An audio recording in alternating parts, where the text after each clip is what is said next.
Nataka niwaambie leo vijana wa Tanzania na Afrika, wa kike na wa kiume, nchi za wenzetu Marekani na Ulaya ambao wanataka bara la Afrika liwe Sodoma na Gomora.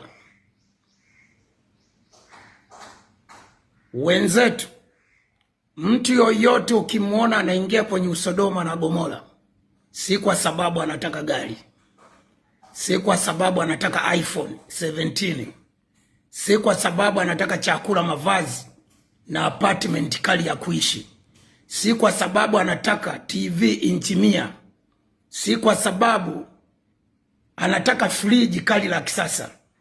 Wenzetu hivyo vitu kila mtu anavyo.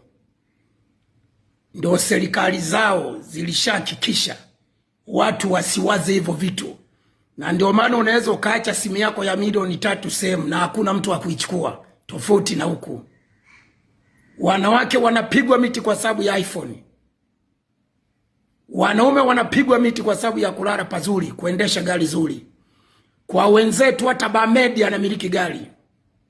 Kwa wenzetu ukishakuwa tu na ajira, unaenda kwa bosi kumwambia nataka gari aina fulani, wanaangalia mshahara wako.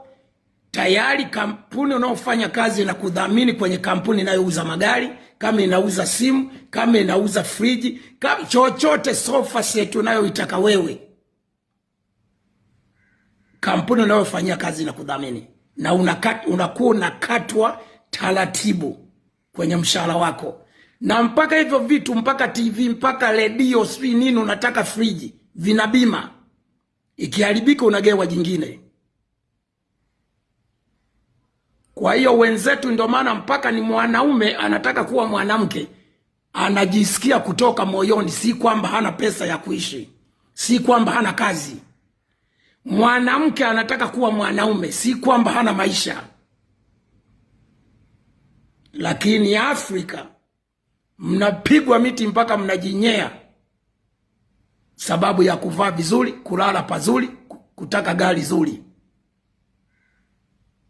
Na ndio maana wenzetu kule kila mwisho wa mwezi raia wao anawekewa pesa benki na serikali ya kutumia tu. Na usimwone mzungu yuko huko mwisho wa mwezi mnakunyote, hizo ni pesa kawekewa. Taifa peke yake Afrika lilikuwa linawekea wananchi wake pesa kila mwisho wa mwezi, tena ni nyingi kuliko Marekani na Ulaya, ni Libya.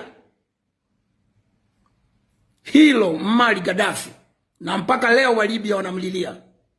Kila mwisho wa mwezi Mlibya walikuwa anawekewa pesa. Unaenda unaweka kadi yako benki, unachukua pesa zile.